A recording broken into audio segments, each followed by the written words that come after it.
कल्पना कीजिए आप पूरी तरह अकेले हैं। आपके आसपास ना हवा है, ना आवाज, ना कोई इंसान, सिर्फ अंतहीन अंधेरा।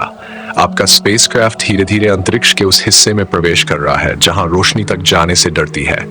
अचानक आपके सामने कुछ दिखाई देता है, एक ऐसा काला गोला जो किसी तारे की तरह चमक नहीं रहा बल्कि आसपास की हर रोशनी को निगल रहा है।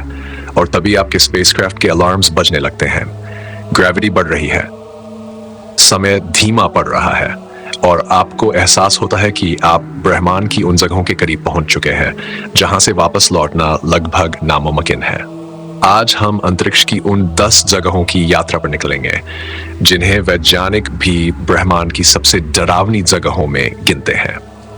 ऐसी जगह हैं जहां फिजिक्स के नियम टूटते हुए महसूस होते हैं, जहां इंसान का शरीर सेकंडों में खत्म हो सकता है और जहां की खामोशी किसी चीख से भी ज्यादा डरावनी लगती है।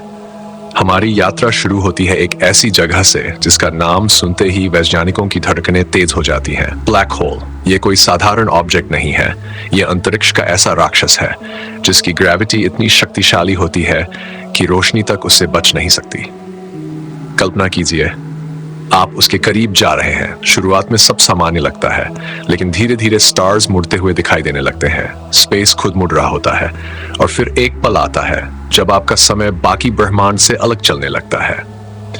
अगर आप ब्लैक होल के इवेंट होराइजन को पार कर जाए तो वापसी का कोई रास्ता नहीं बचेगा। वैज्ञानिक इसे स्पैगेटिफिकेशन कहते हैं। ग्रेविटी आपके शरीर को इतना खींचेगी कि आप धागे की तरह लम्ब होते जाएंगे और फिर खत्म। नासा के चैंडलर टेलीस्कोप और इवेंट होराइजन टेलीस्कोप ने ब्लैक होल की ऐसी तस्वीरें कैप्चर की हैं जिन्हें देखकर दुनिया दंग रह गई थी। लेकिन तस्वीरों से कहीं ज्यादा डरावनी है उसकी खामोशी, क्योंकि ब्लैक होल चीखता नहीं, वह बस निगलता है। लेकिन ब्रह्मांड का आतंक यहीं खत्म नहीं होता। अब आपका स्पेसक्राफ्ट पहुंचता है एक न्यूट्रॉन स्टार के करीब। दूर से देखने पर यह सिर्फ एक छोटा चमकता तारा लगता है, लेकिन असलियत में यह मौत का कंप्रेस्ड गोला है।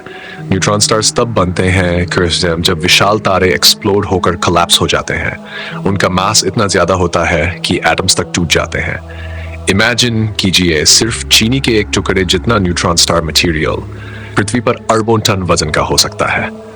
अगर आप इसके ज्यादा करीब जाए तो उसकी ग्रेविटी आपके शरीर को कुचल देगी और उसका मैग्नेटिक फील्ड इतना शक्तिशाली हो सकता है कि आपके शरीर के एटम्स तक बिखर जाए। कुछ न्यूट्रॉन स्टार्स पल्सर्स बन जाते हैं जो लगातार डेडली रेडिएशन बीम्स छोड़ते रहते हैं। अगर पृथ्वी कभी ऐसे बीम के सामने आ जाए तो हमारी एटमॉस्फेयर तक खत्म हो सकती है। अब धीरे धीरे हम अंतरिक्ष के और गहरे अंधेरे में उतरते हैं। यहाँ स्टार्स कम होते जा रहे हैं, रोशनी गायब हो रही है और आपके सामने उभरती है एक डेड गैलेक्सी। ऐसी गैलेक्सी जहां नए स्टार्स बनना लगभग बंद हो चुके हैं, अरबों मरे हुए तारों की कब्रगाह। यहां अंतरिक्ष असामान्य रूप से शांत लगता है। कोई चमक नहीं, कोई रंग नहीं, सिर्फ ठंडी डार्कनेस। वैज्ञानिकों ने हबल और जेम्स वेब टेलीस्कोप की मदद से ऐसी गैलेक्सीज खोजी है जो कभी जीवित थी लेकिन अब कॉस्मिक ग्रेवयार्ड बन चुकी है। कल्पना कीजिए पूरी गैलेक्सी जहां जीवन की हर संभावना मर चुकी हो। और फिर आता है डार्क नेबुला। यह अंतरिक्ष के सबसे रहस्यमयी दृश्यों में से एक है। दूर से देखने पर ऐसा लगता है जैसे किसी ने आसमान का हिस्सा काटकर वहां अंधेरा भर दिया हो। असल में ये धूल और गैस के विशाल बादल होते हैं जो पीछे की रोशनी को रोक देते हैं। लेकिन उनकी खूबसूरती जितनी मेस्मराइजिंग है, उनका अंधेरा उतना ही अनसेटलिंग। अगर आपका स्पेसक्राफ्ट किसी डार्क नेबुला के अंदर चला जाए तो बाहर का पूरा ब्रह्मांड गायब हो जाएगा। कोई तारा नहीं, कोई दिशा नहीं, सिर्फ घना अंधेरा। और इंसानी दिमाग के लिए इससे ज्यादा डरावनी चीज शायद कुछ नहीं, क्योंकि इंसान डार्कनेस से नहीं उस चीज से डरता है जो डार्कनेस में छुपी हो सकती है। लेकिन अब हम पहुंचते हैं एक ऐसी जगह जहां फिजिक्स खुद पागल होती दिखाई देती है। क्वेज़र ये ब्रह्मांड की सबसे चमकीली और सबसे वायलेंट चीजों में से एक है। असल में यह सुपरमैसिव ब्लैक होल के आसपास मौजूद एनर्जी होती है। इसकी चमक अरबों सूरजों से ज्यादा हो सकती है। कल्पना कीजिए इतनी एनर्जी कि पूरी गैलेक्सी उसकी रोशनी में दब जाए। अगर कोई इंसान उसके पास पहुंचे तो रेडिएशन कुछ ही सेकंड में शरीर को खत्म कर देगी। वहां मैटर इतनी तेज गति से घूमता है कि स्पेस इटसेल्फ अनस्टेबल महसूस होने लगता है। अब आपका स्पेसक्राफ्ट धीरे धीरे एक ऐसे क्षेत्र में प्रवेश कर रहा है जहां कुछ अजीब हो रहा है। इंस्ट्रूमेंट्स काम करना बंद कर रहे हैं, सिग्नल्स गायब हो रहे हैं और सामने दिखाई देती है ब्रह्मांड का एक विशाल खाली हिस्सा, इतना विशाल कि उसके अंदर लाखों गैलेक्सीज समा सकती है। लेकिन वहां लगभग कुछ भी नहीं है। कल्पना कीजिए, हर दिशा में सिर्फ खालीपन, कोई तारा नहीं, कोई ग्रह नहीं, सिर्फ एंडलेस वॉइड। वैज्ञानिक आज तक पूरी तरह नहीं समझ पाए कि ये कॉस्मिक एम्प्टीनेस कैसे बनी। लेकिन इस जगह की सबसे डरावनी बात इसका साइलेंस है, क्योंकि वहां सचमुच कुछ नहीं है। अब हमारी यात्रा पहुंचती है मैग्नेटार के पास। अगर ब्लैक होल ग्रेविटी का मॉन्स्टर है तो मैग्नेटार मैग्नेटिज्म का। ये एक स्पेशल न्यूट्रॉन स्टार होता है जिसका मैग्नेटिक फील्ड इतना शक्तिशाली होता है कि अगर वह पृथ्वी से आधी दूरी पर भी आ जाए तो हमारे सारे इलेक्ट्रॉनिक सिस्टम्स खत्म हो जाएं। उसके आसपास स्पेस खुद डिस्टॉर्ट होने लगता है और अगर कोई इंसान उसके करीब पहुंचे तो उसके शरीर के एटम्स लिटरली टूटने लगेंगे। वैज्ञानिकों ने मैग्नेटार से निकलने वाले मिस्टीरियस रेडियो बर्स्ट्स डिटेक्ट किए हैं और कुछ समय के लिए पूरी दुनिया कंफ्यूज थी कि ये सिग्नल्स आखिर आ कहां से रहे हैं। लेकिन अंतरिक्ष का असली डर सिर्फ एक्सप्लोजन्स और मॉन्स्टर्स में नहीं है। कभी कभी सबसे डरावनी चीज होती है साइलेंस। अब इमेजिन कीजिए कि आप एक रोग प्लैनेट पर उतरते हैं।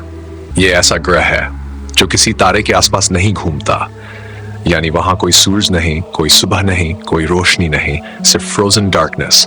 ऐसे प्लैनेट्स अरबों साल तक अकेले अंतरिक्ष में भटकते रहते हैं। अगर आप वहां खड़े हो तो आसमान पूरी तरह काला दिखाई देगा, कोई सनराइज कभी नहीं होगा और शायद यही सबसे टेरिफाइंग फीलिंग है, अनंत अकेलापन। लेकिन अब हम उस जगह की तरफ बढ़ रहे हैं जिसे कई वैज्ञानिक ब्रह्मांड की सबसे खौफनाक जगहों में से एक मानते हैं। सैजिटेरियस ए स्टार, ये हमारी मिल्की वे गैलेक्सी के सेंटर में मौजूद सुपरमैसिव ब्लैक होल है। इसका मास हमारे सूरज से लगभग 40 लाख गुना ज्यादा है। कल्पना कीजिए, पूरी गैलेक्सीज इसके आसपास घूम रही है। ये इतना विशाल है कि अगर ये हमारे सोलर सिस्टम के सेंटर में आ जाए तो मर्क्यूरी, वीनस, अर्थ सब निगल सकता है। इवेंट होराइजन टेलीस्कोप ने जब पहली बार इसकी तस्वीर जारी की तो दुनिया को एहसास हुआ कि ब्रह्मांड का केंद्र कितना टेरिफाइंग हो सकता है। लेकिन हमारी यात्रा की सबसे डरावनी जगह अभी बाकी है। अब आपका स्पेसक्राफ्ट धीरे धीरे उस क्षेत्र में पहुंच रहा है जहां रोशनी बेहद कमजोर हो चुकी है। सामने एक विशाल काला क्षेत्र दिखाई दे रहा है जो स्पेस को निगलता हुआ महसूस होता है। यह है कॉस्मिक डार्क फ्लो, एक रहस्यमयी फिनोमेनन जहां गैलेक्सीज किसी अज्ञात दिशा में खिंचती हुई दिखाई देती हैं। वैज्ञानिक आज तक नहीं समझ पाए कि उन्हें क्या खींच रहा है। कुछ थियोरीज कहती है कि शायद ऑब्जर्वेबल यूनिवर्स के बाहर कुछ विशाल मौजूद है। सोचिए, अगर हमारे पूरे ब्रह्मांड के बाहर भी कुछ हो, कुछ ऐसा जिसकी ग्रेविटी गैलेक्सीज को खींच रही हो, तो ब्रह्मांड वास्तव में कितना बड़ा होगा। और शायद यही सबसे डरावनी बात है। हम सोचते हैं कि हमने अंतरिक्ष को समझ लिया है, हमने टेलीस्कोप्स बनाए, प्रोब्स भेजे, ब्लैक होल्स की तस्वीरें ली, लेकिन सच यह है कि हम अभी भी कॉस्मिक ओशन के किनारे खड़े बच्चे जैसे हैं। हमें सिर्फ थोड़ी सी रोशनी दिखाई देती है, बाकी सब अंधेरा है।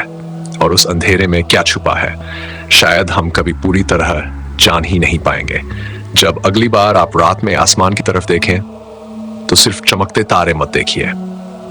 सोचिए, उनमें कहीं ब्लैक होल किसी तारे को निगल रहा होगा, कहीं कोई न्यूट्रॉन स्टार डेडली रेडिएशन छोड़ रहा होगा, कहीं कोई अकेला रोग प्लैनेट हमेशा के अंधेरे में भटक रहा होगा, और कहीं किसी कॉस्मिक वॉइड में ऐसा साइलेंस होगा जिसे सुनकर इंसानी दिमाग टूट जाए।